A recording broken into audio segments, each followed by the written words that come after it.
What is working remote? How does it look when you're a freelancer working remote? Stay tuned.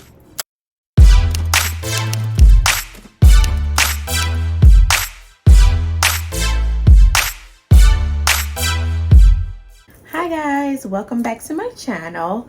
So in this episode, I'm going to talk more about from office to home and making that transition before I became a full-time freelancer and content creator and run my own business now. I was really interested in remote work first. And so that looks different for a lot of people, especially freelancers. If you're going into it and you work with corporate and your full-time salary, there's different nuances versus if you're remote working freelance. And in this video, I'm going to touch on a few of those key points.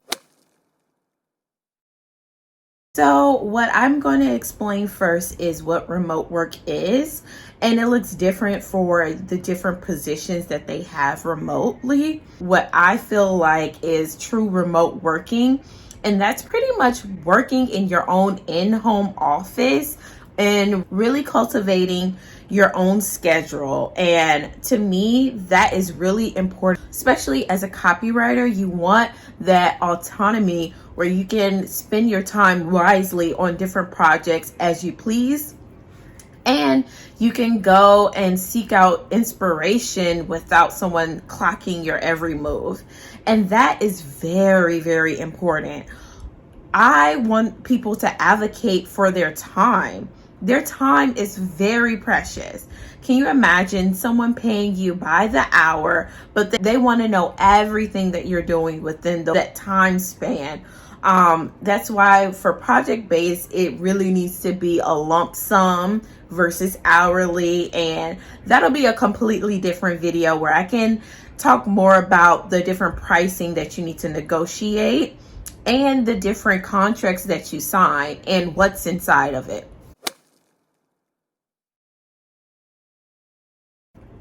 So for true remote work and true contract work, you have to set clear boundaries. I know a lot of people really delve a lot of time into their Slack and how often you Slack. Is your green dot active? Do they see you in Google Docs? Things like that is time consuming, and it really waters down what you're truly there for. And so I've had experience with both.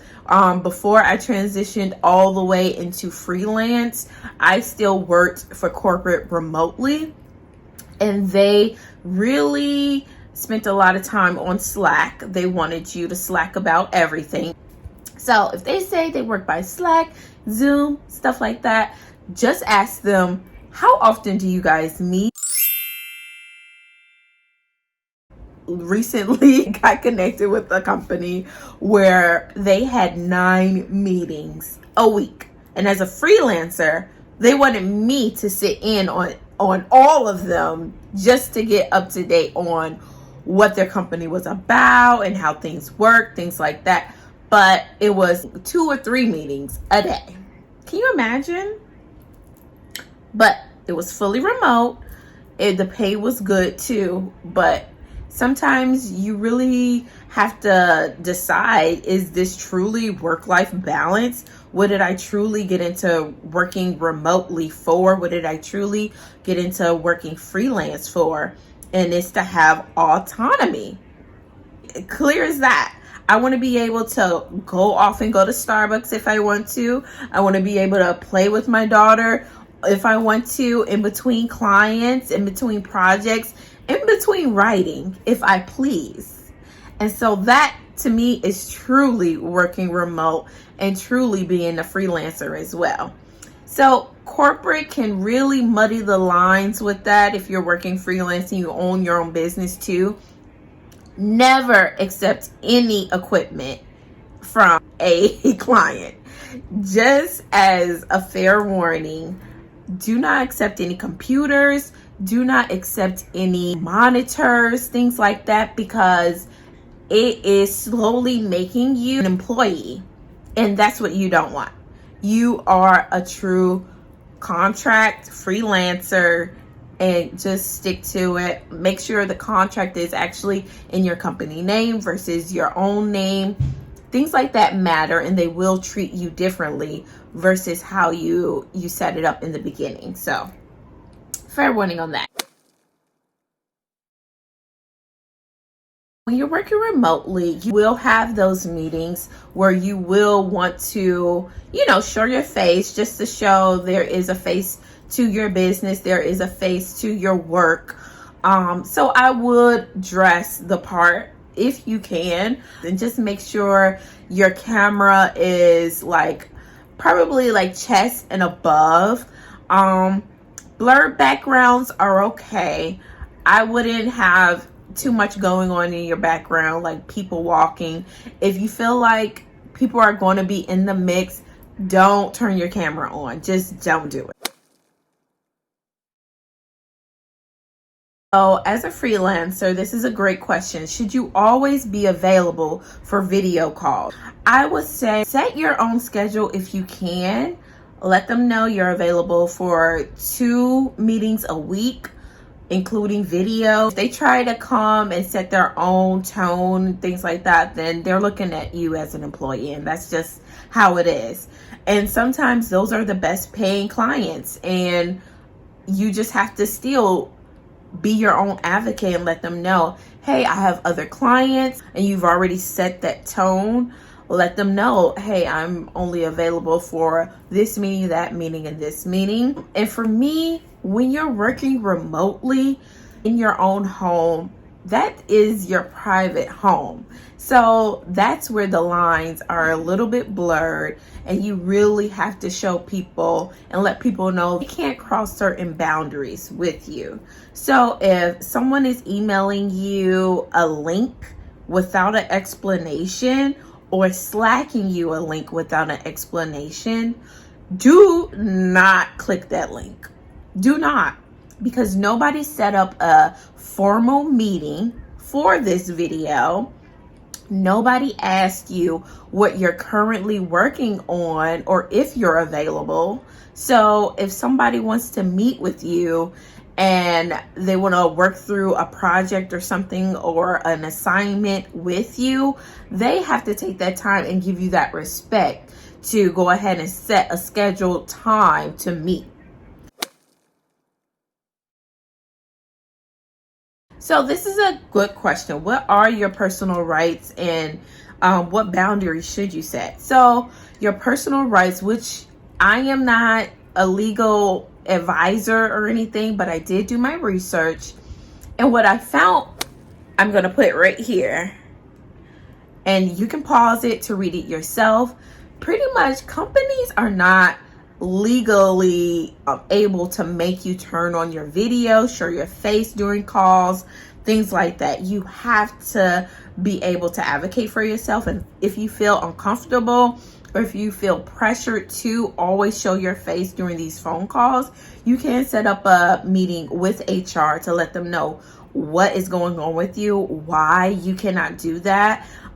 Your living situation might be different, or it could be always loud, you know what I'm saying, in your home, in your personal space where you do your work. And so, but you always get your work done. But video calls are it's a view eye to see how you're living, how you're doing, things like that. So a lot of people think that companies have just all this power over you, and the thing is, they do not. So do not let them think that they do. And it comes from higher up. So you feel like your manager is giving you pressure to hop on videos or every little second. You do not have to do that. You don't. I don't care if someone's saying, oh, we really want to see everybody's face today. They want you to turn on your video and require you to do all these things that wasn't in your employee contract, and it's not in your employee handbook because it's new. So until they change those, you can have the option to opt out.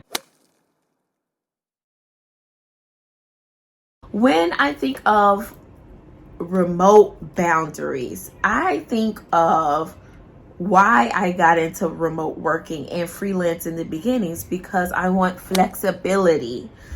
And this is all based on the type of company that you're working with as well, because different companies have different cultures and different values. And the thing is you have to get into the company to figure that out. So don't be surprised if you're like a day in and you're like, this isn't for me. And that is okay. Do not feel defeated at all if that is not the type of work culture that you want to be a part of. You can let it go and you can find something else. Please believe me. Remote work is honestly a godsend. I get to still have my child with me on a daily basis. I don't have to send her off to daycare. I do my videos in my work if I have a client or two and a project is due while she's taking a nap. And that to me is true autonomy, and it's truly a blessing, to be quite honest. So if you're a mom and you want to get into working remote, I truly advise it. I will say set your boundaries from the beginning, and at least know what their expectations are of you. Ask those hard questions during your interview. How often do you guys meet? What is the communication style within the company? How do you guys assign projects? Those little things, those daily things is what you're going to be coming up against time and time again. Here's some tips to Slack. So with Slack, there's a lot of nuances to it. So Slack, I've noticed, they'll add you in a group and they want you to be a part of every single team group in Slack.